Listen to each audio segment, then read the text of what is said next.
Welcome to the Real Python Podcast. This is episode 234. What are new ways we can teach and share our knowledge about Python? How can we improve the structure of our current offerings and build new educational resources for our audience of Python learners? This week on the show, Real Python core team members Stephen Gruppetta and Martin Breuss join us to discuss enhancements to the site and new ways to learn Python. Stephen joined the team recently and brought his years of online training expertise. He discusses a new offering of cohort-based courses, which combine live expert instruction, hands-on exercises, and a supportive community. Martin has been busy leading the effort to create quizzes for our written tutorials to test your knowledge and Python skills. He's also restructuring the learning paths to provide a more consistent way to navigate your journey learning Python. Stephen is currently working on new Real Python books. These books will be collections of our tutorials based around a specific Python topic, edited to provide a structured learning experience. The first book, based on object-oriented programming in Python, will be available in the next few months.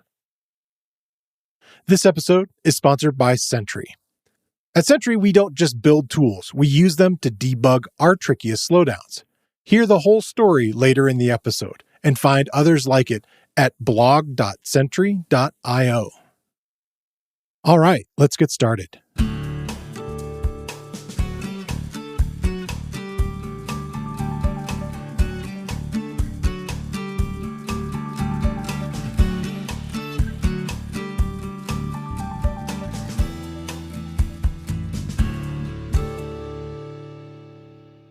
The Real Python Podcast is a weekly conversation about using Python in the real world. My name is Christopher Bailey, your host. Each week, we feature interviews with experts in the community and discussions about the topics, articles, and courses found at realpython.com. After the podcast, join us and learn real-world Python skills with a community of experts at realpython.com. All right, well, it's a new year. Welcome to 2025, and I brought a couple of Real Python core team members with me, a couple of people you've seen on the show before. Martin, we haven't seen you in a while. Hi. Welcome back to the show, Martin Breuss. Thanks. Stephen, you were recently on the show as a guest talking about your books and some of the other stuff that you're doing, and you became a core team member, and we're very excited to have you here. Thank you. Yes, indeed. So maybe we could discuss just briefly, what have you been up to, Stephen? Like what are some of the things you've been doing for Real Python now? Yeah, so I've joined in September, so it's still new in some ways, but then lots of stuff has happened already. And I'm mostly working on a couple of projects. So one of them is to create cohort-based courses, which is something which is new for Real Python. And I'm sure we'll talk more about that. And then I've been working on getting some of the tutorials we have, put them together as a theme, and then get books out of them. So those are the two main projects I've been working on in the past few months and over the coming months as well. Yeah. We're excited for all of us to dig into that material a little bit more, talk a little bit more. And then you also did a couple of video courses for us. So we appreciate that, especially me and Tappan on the video side. So Martin, you've been doing a few things and we're going to kind of dive into some details there recently, but what are some changes for you here at Real Python? Yeah, so this year I've kind of, as a project, aside from the usual things that I do, I've kind of focused on trying to work on the learning paths at Real Python and get those into a different shape, let's say like that. Yeah, and we'll talk about that more. I'm excited to present a bit the ideas behind it and where we're going with that. Yeah. And also continued working on quizzes and building out that part on the side a bit more. These are the bigger projects on the side.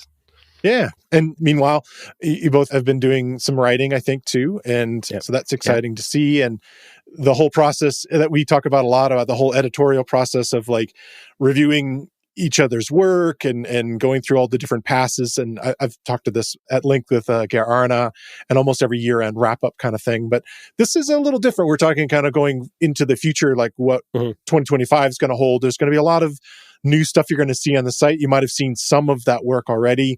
A lot of new faces. We had another call for people who are interested in writing for us or doing video courses. And we've probably seen a few of those if you've been watching the site. And if you haven't, come back. Please watch the site, check out what our new content is.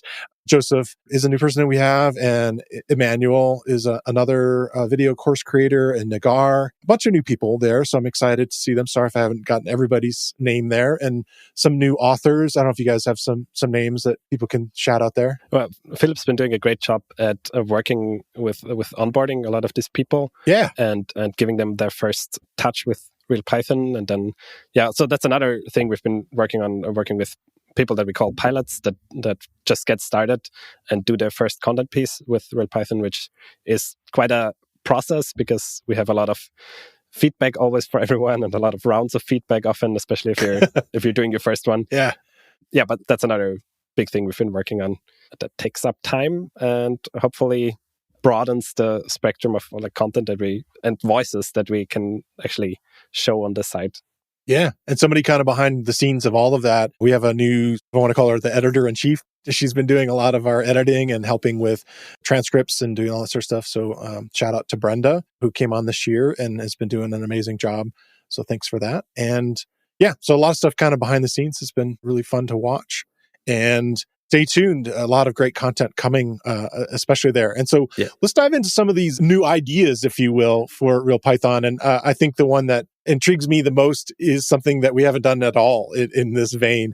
Some of the others are little modifications of what we do and improvements. But cohort-based courses is totally new. And I don't know if you want to talk about, you've done some of this, so it's kind of nice to have you come in and be a bit of our expert on this idea, Stephen. So tell us about what's happening.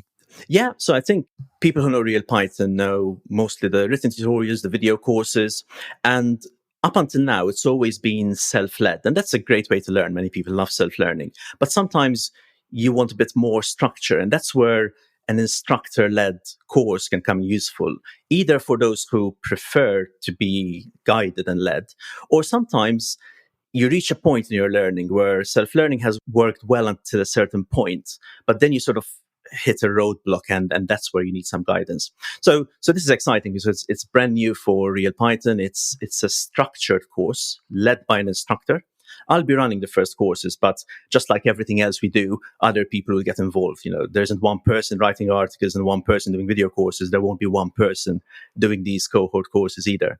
And the idea behind them is to find a compromise. So there is a live component to it, but they are not entirely live courses because people are busy. They have other things. They have jobs and families. And so we wanted to find a format that is flexible. So you have some of it is self-led. The curriculum has its own content. So it's not self-led in the sense you do whatever you want, whenever you want. But within the day, you can fit it in the morning before breakfast or in a lunch break, or it also fits different time zones. So every day you have a material for the day. Most days, this is curated content from what we already have at real Python, the written tutorials and the video courses. But then you have live sessions as well. So once a week, there is a proper sort of 90-minute structured live session. These are small cohorts, right? 10 students maximum, so that we can chat and discuss. And that's interaction with a live person is what sort of distinguishes this from being entirely self-led. That's not all. We then also have a forum exclusive for the cohort.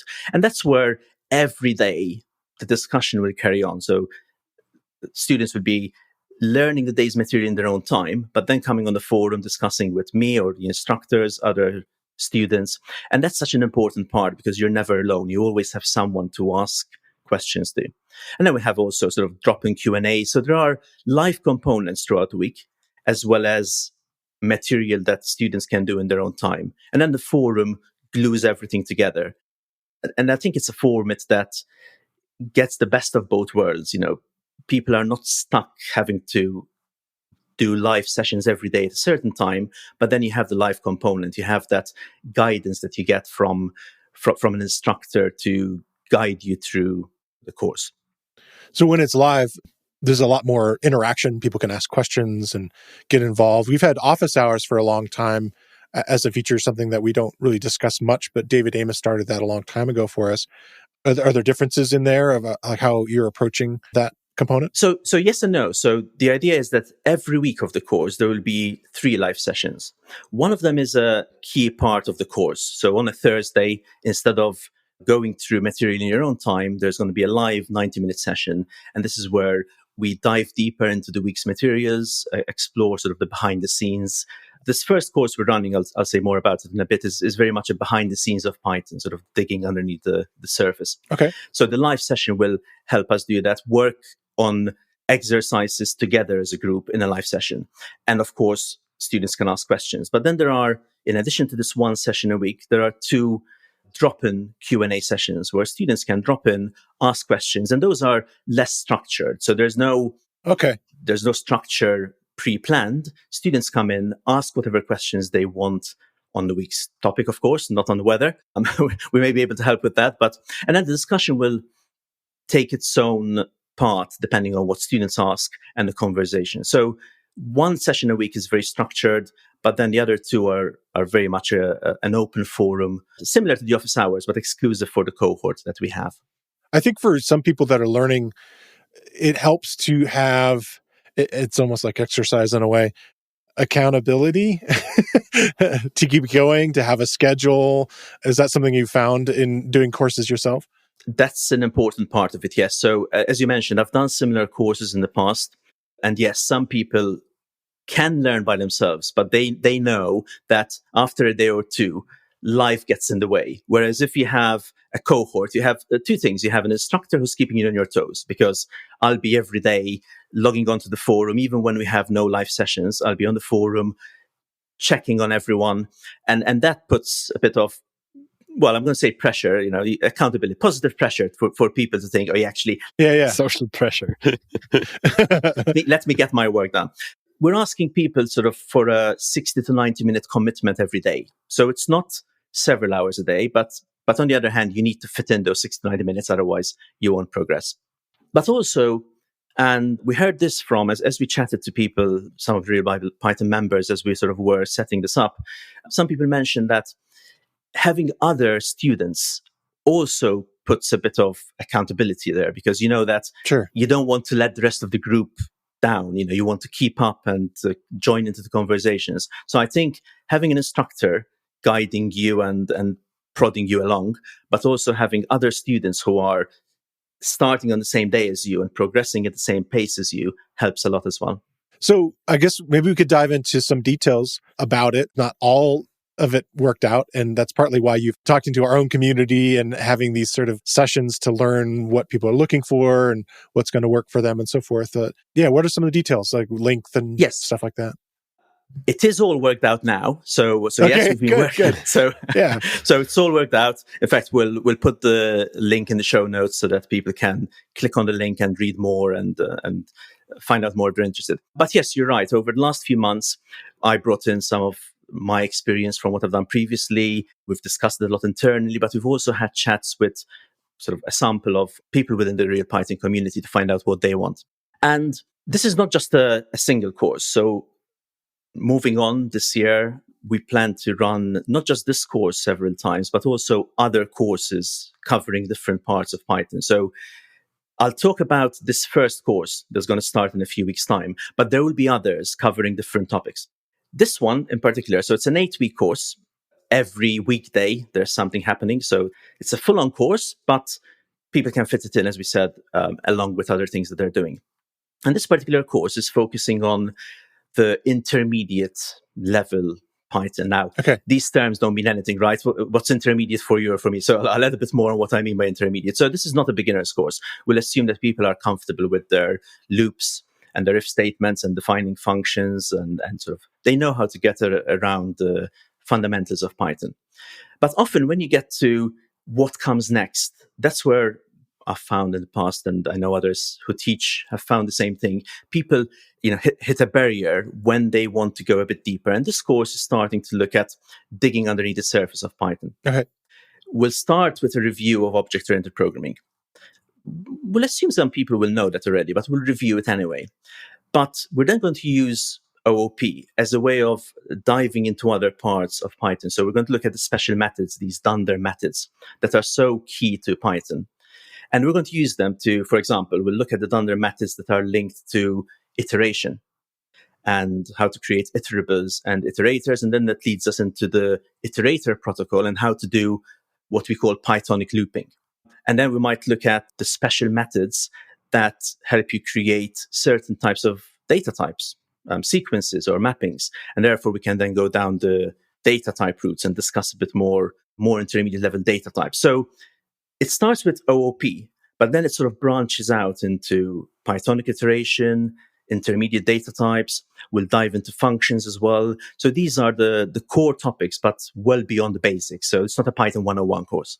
Yeah, it's great. That's the common stuff that we cover on the podcast. We cover some beginner stuff, but often it's trying to find resources for people that are in that middle state. And then occasionally we'll hit some advanced things. So that sounds good. And often that's where many learners will benefit more from that interaction with an instructor who can guide them through it. Yeah.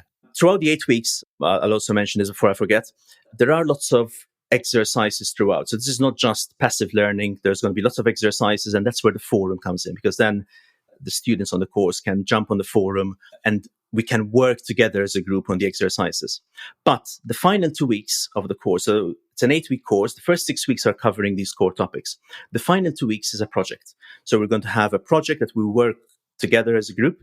Every day we do a tiny bit of it. And as you can imagine, the project will use most of the knowledge that we've covered in the previous 6 weeks. So then there's that hands-on sort of end of course project, which brings everything to life. Stephen, I have a quick question. Are you building one project as a group, or is everyone individually building a project? We are building one project as a group. Oh, fun. And the idea is that we can all then work together. So the project has been split into 10 units, one per day for the final 2 weeks, 5 days per week. And therefore, every day on the forum, there'll be, this is what we're trying to do today. The students will try to do it themselves.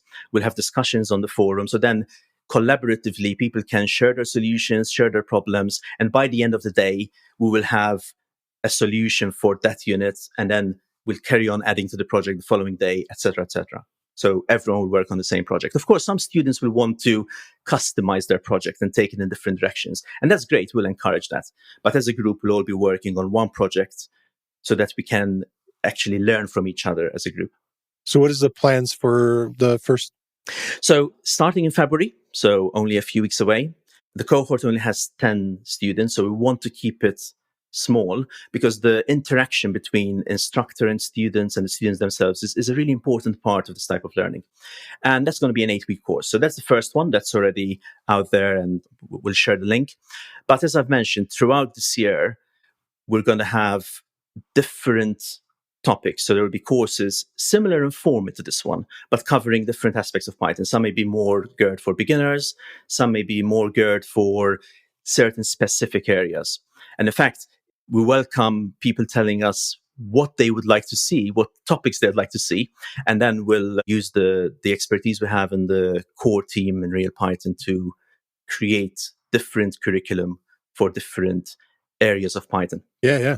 That's exciting. Yeah, I there's lots of areas that are sort of deep dive areas that I feel like maybe having someone's input and you being able to ask questions about things can really get your feet under you better than just constantly researching. The idea of doing is a big part of it too, which I think is exciting. And that's the plan. I think the plan here is to have a structured course and to put in structure to the material that we already have at Real Python, plus a real person helping you out. Nice. Anything else you want to mention about it? I think I've ticked all the boxes there. So yeah. All right, good. We'll talk about it more, I know, coming up. I definitely want to keep this attention toward it because it is something brand new for us. And I'm excited to see where it goes. And maybe we'll have you come back on and we'll talk more about it. I know we'll talk about the other one also more as we go. Seems like it could fill an episode, probably. Yeah. Just talking about courses easily. And if any of your listeners are interested and they're not sure whether this is the course for them, they can get in touch with me and we can find out together. Yeah. And again, lots of links in the show notes this week about all this new stuff we're talking about. This week's sponsor is Sentry. At Sentry, we hit a 2-second slowdown in our API response times. Here's how we dug deep and fixed it fast. While monitoring Sentry's backend, we noticed our P99 response time, meaning the slowest 1% of requests, had spiked to over 2 seconds. Starting from our trace view, we discovered our rate limit middleware was the culprit. With our profiling tools, we were able to trace the issue to a classic cold start problem. Luckily, the fix was relatively straightforward. We adjusted our configuration to warm up our servers ahead of time, and our P99 latency dropped to 176 milliseconds, a win in our book. At Sentry, we don't just build tools, we use them to debug our trickiest slowdowns. Read the whole story and others like it at blog.sentry.io. So you mentioned this, Martin, briefly in your introduction there as we were talking about it. We've had learning paths for a long time. Yeah. And I feel that they've needed some reworking, partly because it's hard to have a catch-all for all the things that we've created across time. And we make a variety of content. We make not only just written stuff, but we make courses based on the written stuff.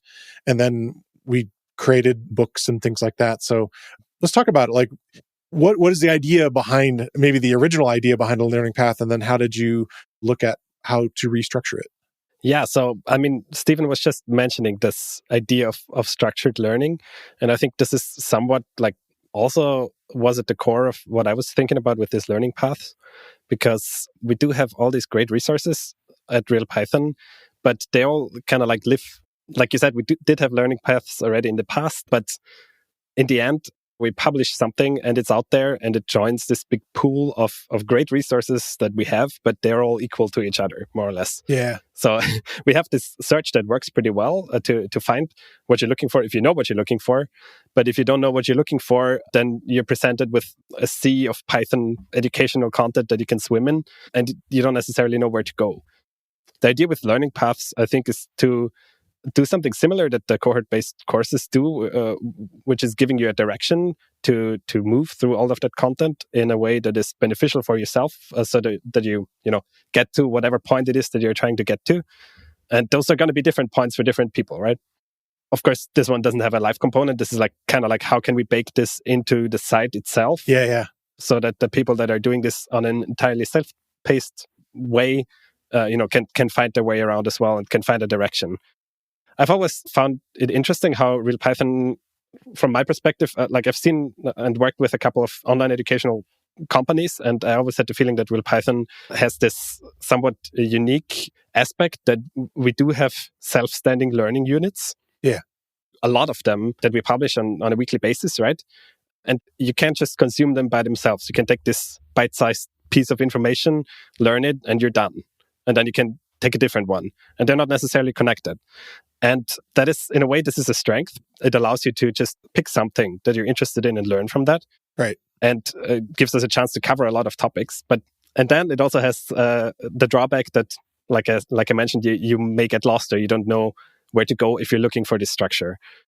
That's what I've been thinking about. How can we take all this great content that we have and how can we arrange it in a way and present it in a way so that people get this experience of going through a structured path without us needing to change what we're good at, because creating this self-standing learning units, I think, is what we're good at and what we've been doing. And we want to continue doing that. But at the same time, how can we provide this direction? How can we offset the disadvantage that we have from that, and just focus on the strengths that it brings? The what's next of the whole thing, because in the sense that that's not going to be the same for every learner. Exactly, yeah. They don't have the same desires, but we can at least aim them in a direction that makes sense and give them these are paths. Some may, branch in a way, and you may pick and choose from there what makes sense. Oh, I already know this idea, but I don't have this idea. So, and we had the Python basics learning path, right? This is something that we finished last year, I think, all the way. Yeah. And that our idea with this path was similar, but it was so you don't know Python yet, and we don't want people who don't know Python yet to be completely lost with this offering, right? So it was let's take people who are just getting started by the hand, give them a structured learning path to get to a point where then they can pick and choose what they're interested in and continue their learning. And in a way, improving the learning paths has been a step on top of that. The Python basics learning path is still at the beginning, right? If you want to get started, this is where you get started. Yeah. And then over this year, we're going to continue to build out a Python core language track is what we're calling it at the moment, that starts with Python basics learning path, where you can start from the very beginning, but then it takes you in a structured way through the whole Python language. My approach, because you asked before, we had learning paths before. What's the difference, right? Yeah. So what's new about it? The new thing is like essentially we added a new layer on top of it, a higher level structure, which we're calling career tracks. These are structuring learning paths. So these are a collection of learning paths that give you a direction to go through, to actually go in depth on a topic, because you don't just learn web development from one learning path, or Python, to be more in the present, because this is what we've built out so far. We're working on the core Python language, and you don't just learn that from one learning path, because there's just so many things to learn, and there's also so many resources that we have and that we're still building. Yeah.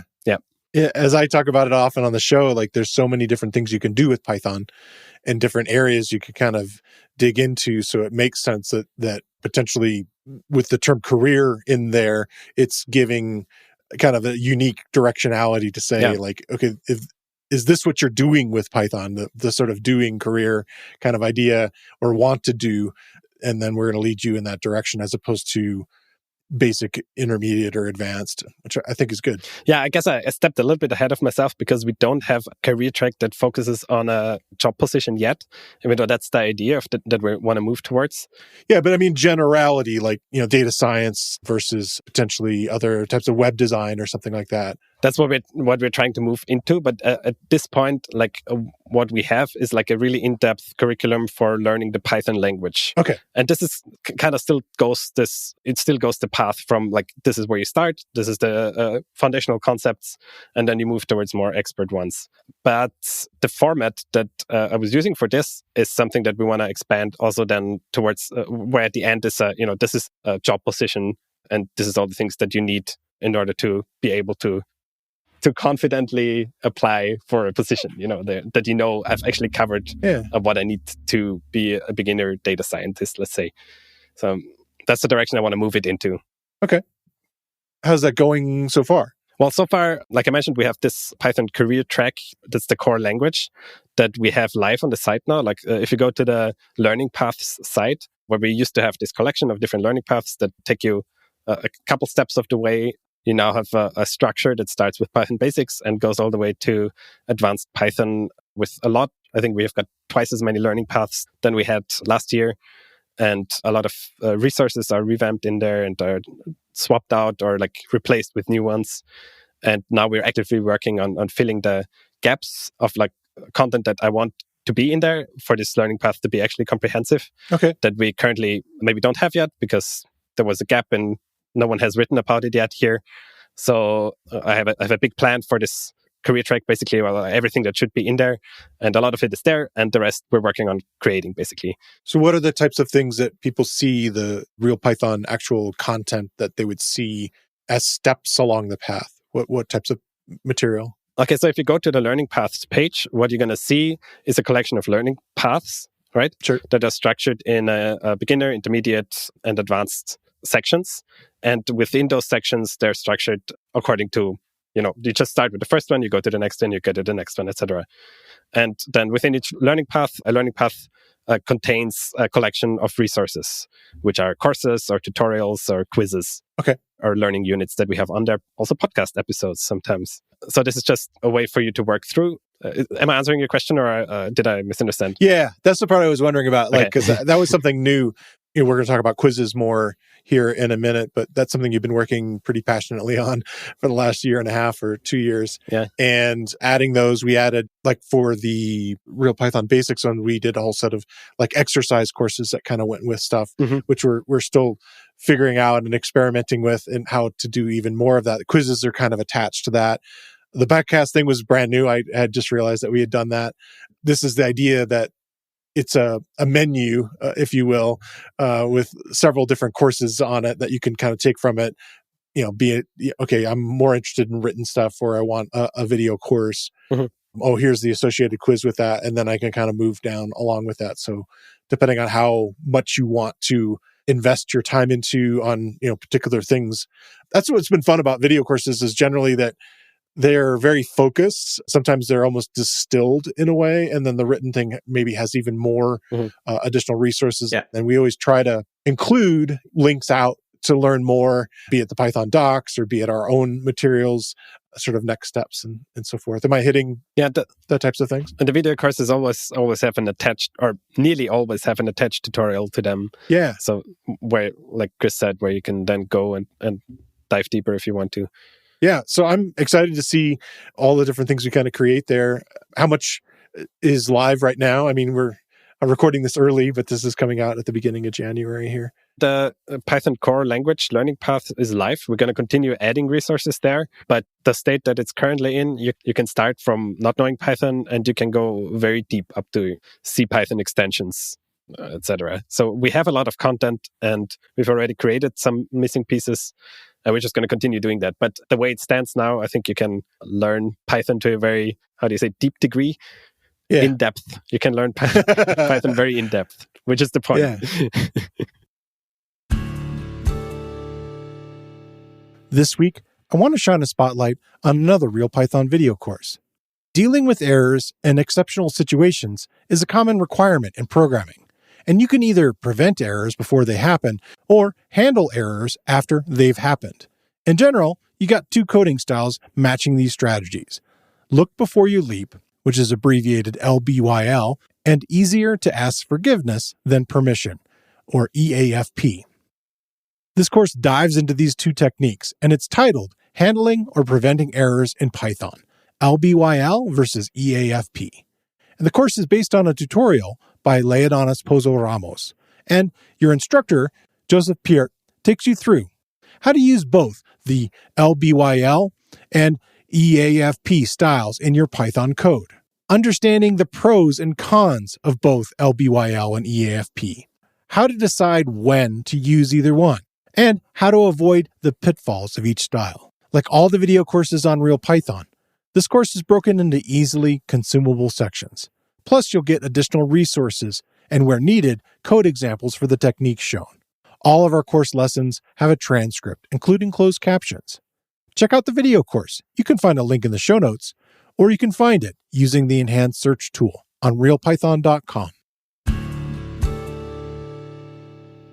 Something that RealPython's done across time that I've worked for RealPython over 5 years now, we have talked about books, and I think it almost sort of started with Dan's book, Python Tricks, which is something that kind of got him into the bug of like, well, I really want to do more and more with this. And then David Amos and there's a whole bunch of people that were involved in the Python Basics book. And then we did a book about CPython internals. We've had them at our conferences that we've attended and so forth. Yeah. The idea that you're bringing up is something that has been floating in the background for a long time, that we have a lot of long form written content, but some people really love books. They really want to have it in this sort of organized manner. And so what's the idea here behind this next generation of Real Python books? Yeah, there'll be lots more books coming up. So this carries on with the theme. In fact, Martin mentioned this. The theme here is providing more structure, because having self-learning is great. You can pick and choose whatever tutorials or video courses you want. I've often found in the past when people are learning that you don't know what you don't know. And what I mean by that is that you might pick certain tutorials, but you will always have certain topics that you don't know you need them until you learn them. And then you realize, now I know this. And I think that's what structure can bring. And the books do a bit the same thing. So the plan is to pick certain topics and to find the resources that we already have on RealPython, the written tutorials, and edit them. So not just take the tutorials and paste them one after the other, but sort of take that content and merge it into a cohesive book so that you have the definitive book about. Now, the first one is going to be object-oriented programming. I don't know whether you've ever mentioned this on the podcast, Chris, but everything is an object in Python. I don't have a sound effect. That's Trudeau's thing. There we go. That's just to show you I listen every week. That's great. So this book is all about that, of course, right? And it's picking up several tutorials about object-oriented programming that already exist in RealPython and merging them with some editing into a book that takes you from the beginning to sort of intermediate. And of course, it doesn't cover everything possible in OOP. No book does. And the idea is this is one, but every few months, we'll pick a different topic within Python, find the tutorials that we already have, bring them together into a cohesive book. Make a story. Indeed. The idea is to provide that structure. So if someone wants to cover OOP from beginning to end, so to speak, yes, they can go and sort of pick random tutorials, and you can do that if you want, sort of forge your own path. But here you have a book which is sort of guiding you in the right order. And by right, I mean, whatever the editor chooses. There's no one way of covering things, but you have a curated path that's been chosen for you. Start from here, then move on to this, move on to this, move on to that. And the idea is to pick different topics, and every few months we'll have a book on a certain topic. Object-oriented programming is the first one.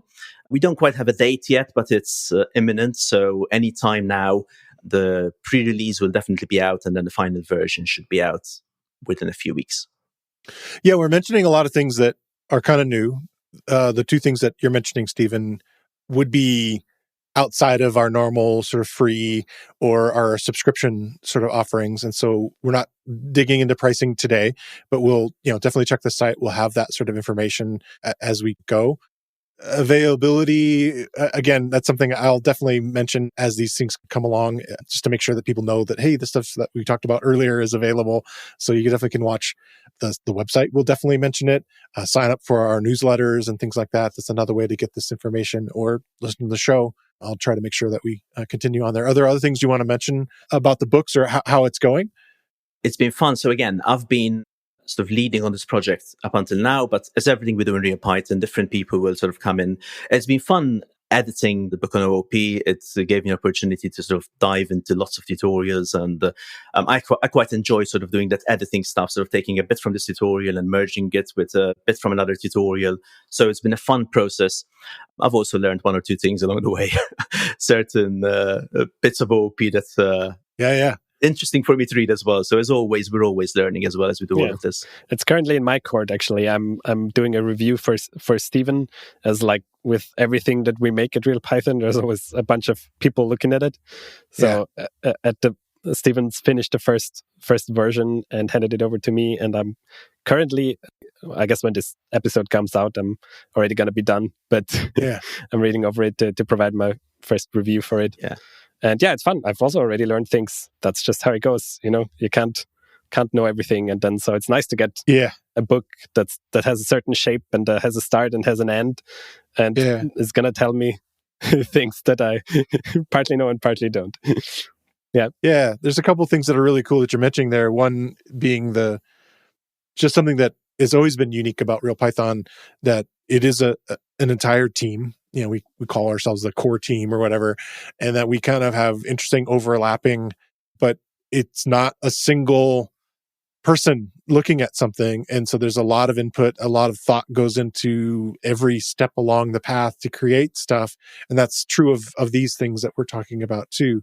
And so there are other resources that are out there that are singular voice types of things and can be opinionated in a way that, I won't say they're blind spots, but as we're mentioning here, there's this extra input helps to give you a wider view of the topic, and hopefully will wake up different things that you're like, oh, I didn't know that we could do this with that. So very fun. Yeah, you mentioned this earlier, Chris, but it's worth mentioning again that so much happens behind the scenes with every video course, every tutorial, everything you see on the webpage when you go to Real Python. There's so much reviewing and editing, and as you say, sort of so much interaction between the core team members or even with external authors and instructors. So there's a lot that happens behind the scene to give you the words you read and the courses you watch. Something that I want to champion, and I've been trying to push Dan toward this a little bit, is I want Real Python as a site to be more of a destination, a place that you check out. Well, what's happening at Real Python? What are they up to now, and what's changing? And I do a lot of shout outs to different things on the show. We highlight different articles and things that we're putting out, through what is popular through PyCoders, but also just kind of what's happening there. But I think a lot of these things I hope will help create this sort of destination thing where you like kind of check what's happening. A lot of stuff is based around search. And I feel like that's always a challenge. Like how often are you truly searching for things as opposed to like the sites that I love on the internet? I just will open the site and just see kind of what's going on. And we're doing a lot of updates and refreshing of things. And I think people might be surprised by all the different content that's there, and definitely learn a little more about the courses. If they'd be a good fit for you, please check out the learning paths, because I think that's something that is very interesting, because very often you might be stuck in a rut and not know what the next step is. And then I think the books, there are a subset of people that books are the way they learn and that they're the most comfortable with. And I think that's going to be really fun. There's the forum as well, that's for members of Real Python. And I think, again, this year, we're probably going to see a bit more. I think there's a lot more we can do to sort of have conversations with the community in the forum for members. So that's another place to interact with Python and Pythonistas. Yeah, if you haven't been, if you remember, please check that out. That's another really great feature. And the activity there has been really interesting. There's a lot more, kind of voices, and it's definitely a place to bubble up lots of other conversations about stuff that you're interested in, have people check out your code or projects and things you're doing. So this last thing that we wanted to dig into about quizzes, this is something that we've been doing for a while, and it's something that you've definitely been championing, Martin. What's going on with all the quizzes that we have? And again, this is another one where I'm like, if you read an article recently or you read on a topic and you're kind of wanting to practice your skills, it's something that you could take a quiz in advance, or take a quiz on something that you thought you knew in the past and are wondering about it. So I think it's another nice resource there. Mm-hmm. Yeah, what's going on there?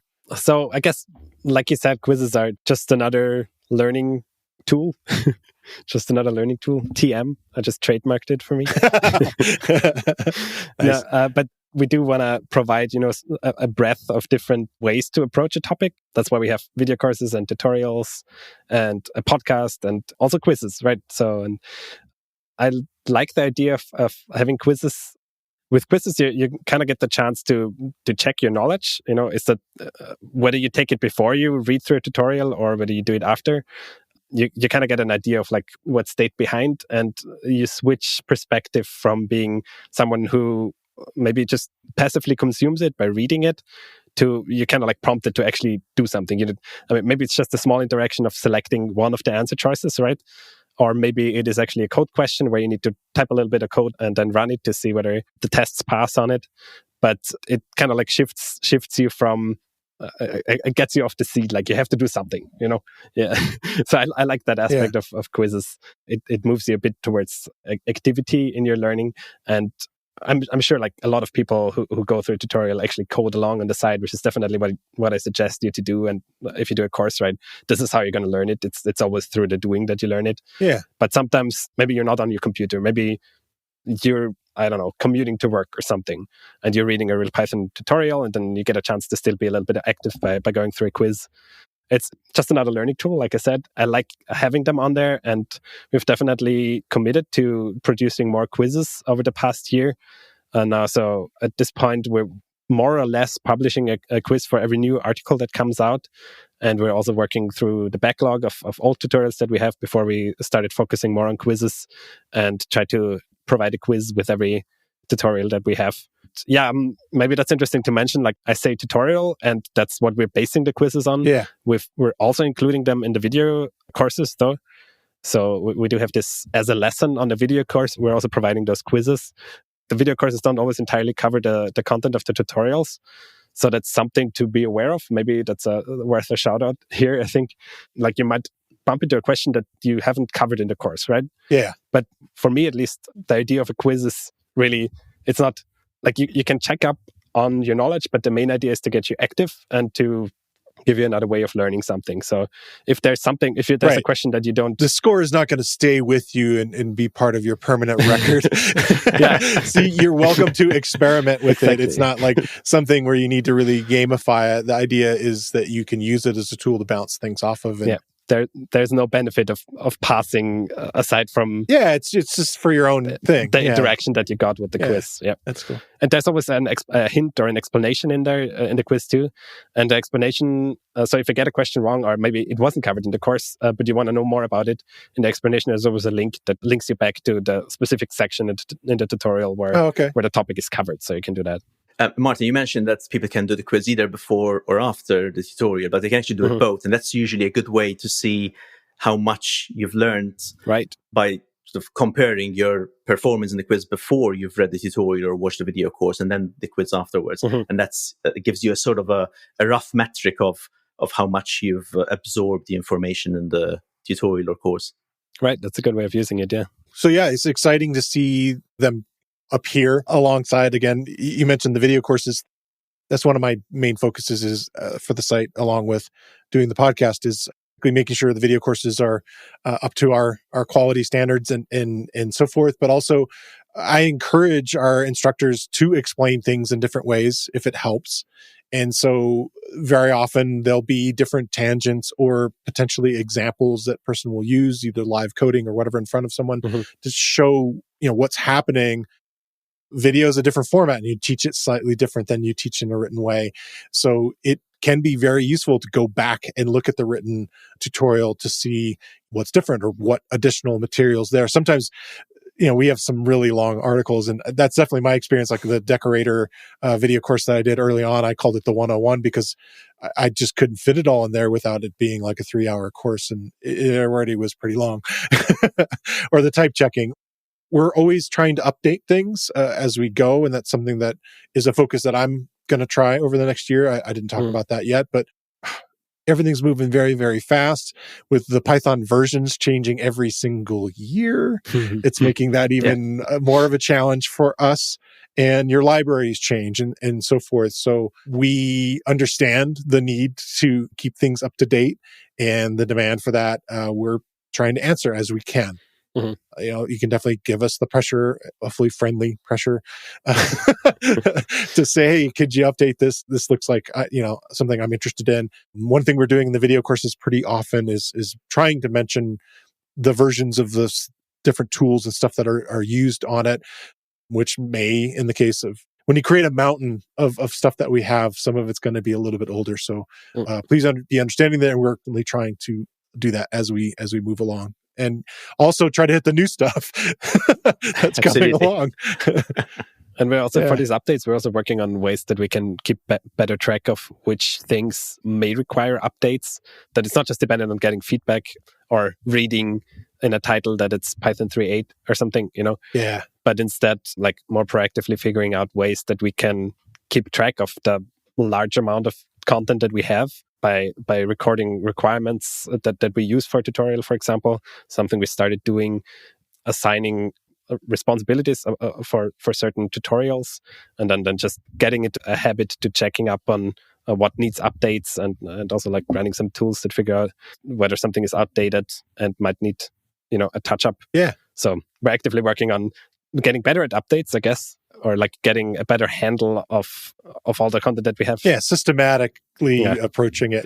We talked more about structure. Right back to that keyword. So I wanted to mention a couple things that are experiments. We're pushing them forward to check them out. One is a thing called Code Mentor that Dan is working pretty hard on. This is involving LLM type tools to, again, it's an experiment beta phase, but it can kind of help you explain code, do code review, give you practice projects. I'll include links for that if you'd like to check it out. But it's something that we're trying to figure out how this fits in and how this can be useful for our members. Yeah, because we want to, the main idea is that we want to provide as much of a variety of tools for effectively learning. And maybe that's a way that works and that fills a gap that we don't have. So we're experimenting with that as well. And it also gives you another way to slice through all the content that we have, because if you use this Code Mentor tool and ask it a question, it's going to give you related resources that we have on the site. If the language model finds out like you're struggling with writing your decorator correctly, then in the output, you're going to see a link to the decorator tutorial, which maybe you didn't know existed on the site, right? But then you're coming with your specific problem and you get a real Python human written in-depth tutorial as a response where you can look for more and read up on it. Yeah. So I think that's a nice feature that might help as well. Yeah, I think about that in the sense that I mention this every time I talk about a video course, that people can find the video courses if they don't have the show notes in front of them, that they can just go to the search engine on on our site. And there's so many resources buried underneath there. So please use it. It's something that Dan definitely in the background is working on updating it and ways to surface it. You can filter it in lots of different ways. So again, finding content there. And also learning paths should be helping with that, right? Like this is another way that's going to help you to discover resources that you may not have known of. Cool. Yeah. And so one other thing that was mentioned as far as like new things that we're trying out, we're looking at code challenges as something that maybe will be coming up soon also. And so definitely stay tuned. There's lots of stuff happening at Real Python. There's always something new. Every week we're putting out a couple different written things. We're putting out a video course, a podcast to maintain our constant schedule of this stuff and updating things and keeping it fresh. While at the same time, it feels that like every core team member at least is working on one or two projects on the side of like improvements or new stuff or So there's going to be more of the same, but also more new but also stuff. more. More of everything. More of more. More and more. Yeah, so we're excited about this new year of stuff that's coming in, and we're excited to hear what you think about it. Please let us know what you think, and that can be the feedback forms that we provide alongside all these different things. And you can also send me notes through the podcast if you want, podcast@realpython.com. And we read the feedback and actually respond to it, just so you know. Personally. I've responded to a lot of quiz feedback over the past year. Yeah, you've been getting a lot of feedback there. I've been noticing it, which is good. Yeah, cool. I want to thank Stephen Gruppetta for coming on the show, and it's really exciting to have you as part of our team. And thanks for coming on. It's been exciting to join, and I look forward to my next podcast episode. Yeah, awesome. All right, and Martin, welcome back, and it was really fun talking to you again on the show. Always fun. All right, happy 2025. Yeah, happy New Year, everybody. Yeah.